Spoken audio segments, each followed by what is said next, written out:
या लोकसभा निवडणुकीत देशात एनडीएचे जास्त खासदार निवडून आले, पण महाराष्ट्रात एनडीएची अर्थात महायुतीची चांगलीच पीछेहाट झाली। 2019 ला महायुतीचे 41 खासदार निवडून आले, पण यावेळी केवळ शिवसेनाच नाही तर राष्ट्रवादीला सोबत घेऊन देखील फक्त 17 जागांवर विजय मिळवता आलाय। महाविकास आघाडीने महायुतीच्या उमेदवारांचा दारुण पराभव केलाय। महायुतीच्या बहुतांश उमेदवारांचा पराभव होण्यामागे महत्त्वाचं कारण हे मनोज जरांगे फॅक्टर असल्याचं मानलं जातं। विशेषतः मराठवाड्यात जरांगे फॅक्टरच चालल्याचं प्रकर्षानं दिसून आलंय। महाविकास आघाडीचे उमेदवार विजयी झाल्यानंतर मनोज जरांगे पाटील यांची भेट घेताना ते दिसले। त्यावरून सिद्ध झालं की मराठवाड्यात मनोज जरांगे फॅक्टरची जादू चालली आहे। पण आता अगदी तोंडावरच विधानसभेची निवडणूक येऊन ठेपली असताना असाच प्रकार विधानसभेच्या निवडणुकीत देखील पाहायला मिळू शकतो का, हेच आपण या व्हिडिओतून जाणून घेऊयात। नमस्कार, मी Madhuri Kumkar, for the people news मध्ये आपलं स्वागत। व्हिडिओला सुरुवात करण्यापूर्वी आपण फॉर द पीपलला सबस्क्राइब, लाइक व फॉलो जरूर करा।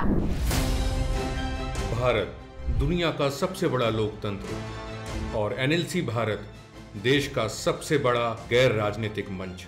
शक्तिशाली लोकतंत्र के लिए राहुल कराट का सार्थक कदम। मुंबई में हुआ ऐतिहासिक प्रथम राष्ट्रीय विधायक सम्मेलन।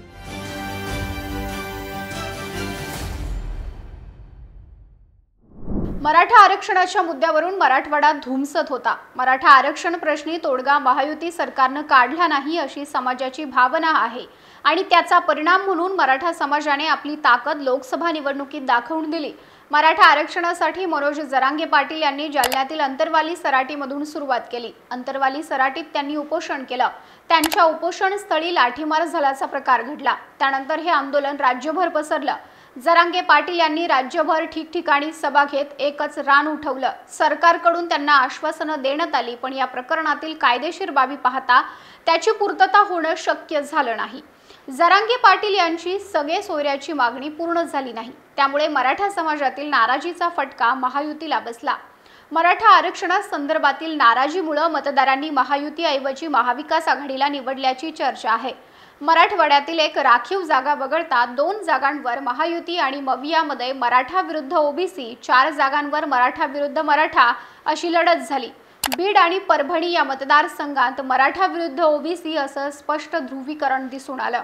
मराठवाड्याशिवाय सोलापूर, माढा आणि अहमदनगर या मतदारसंघात मराठा आरक्षणाचा मुद्दा चर्चेत होता। लातूर आणि सोलापूर या राखीव मतदारसंघांतही आरक्षणाचा मुद्दा होता।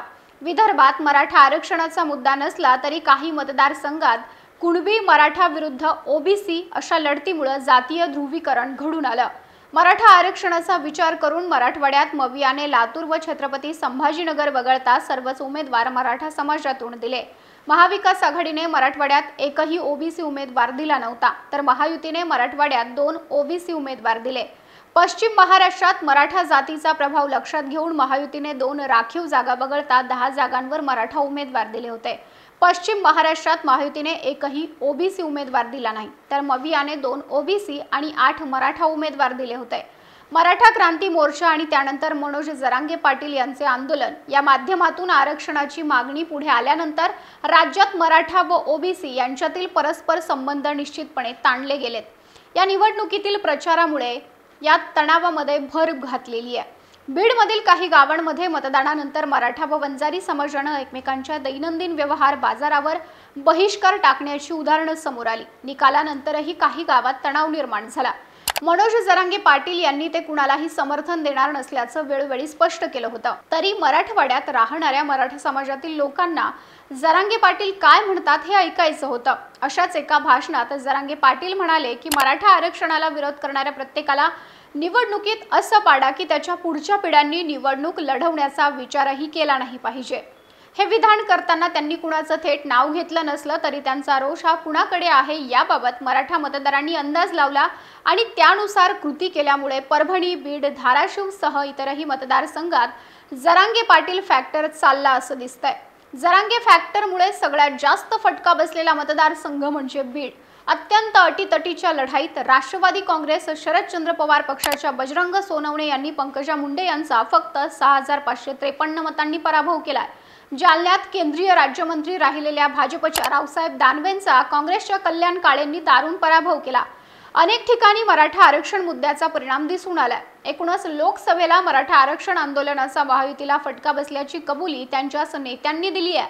मराठा आंदोलनामुळे यावेळी प्रथमच विक्रमी संख्येने म्हणजे 26 मराठा खासदार निवडून आलेत। राज्यातील लोकसभेच्या 48 जागांचा विचार पाहता हे प्रमाण 60% इतकं आहे। लोकसभेत प्रथमच एवढ्या मोठ्या विक्रमी संख्येने गेलेले मराठा खासदार हे निश्चितच मनोज जरांगे पाटील यांच्या मराठा आरक्षण आंदोलनाचं यश म्हणावं लागेल। मराठा समाज एकवटलेला असाच राहिल्यास विधानसभा निवडणुकीतही मराठा समाजाचे आमदार विक्रमी संख्येने निवडून जाण्याची शक्यता आहे। कारण लोकसभेतील यशामुळे हुरूप वाढलेल्या जरांगेंनी आता महाराष्ट्रात होऊ घातलेल्या विधानसभेला नाव घेऊन मराठा आरक्षण विरोधकांना पाडणार असल्याचं स्पष्ट विधान केलं आहे। या मुद्द्याचा मोठा फटका बसलेली महायुती आधीच बॅक फूटवर गेली आहे, पण विधानसभा निवडणुकीला काही अवधी अजून बाकी आहे। त्याआधी महायुतीला यावर काही ठोस उपाय शोधावा लागणार आहे, अन्यथा विधानसभेलाही फटका बसण्याची शक्यता नाकारता येत नाही। लोकसभेमध्ये जाणवलेला जरांगे पाटील फॅक्टर 4 महिन्यांनी होत असलेल्या विधानसभा निवडणुकीतही जाणवेल का? खरंच महायुतीला जरांगे पाटील यांचा फटका मिळेल का? याविषयी तुम्हाला काय वाटतं? आपलं मत कमेंट करून सांगा। व्हिडिओ आवडल्यास लाईक करा आणि अशाच नवनवीन व्हिडिओसाठी फॉर द पीपलला सबस्क्राइब करायला विसरू नका।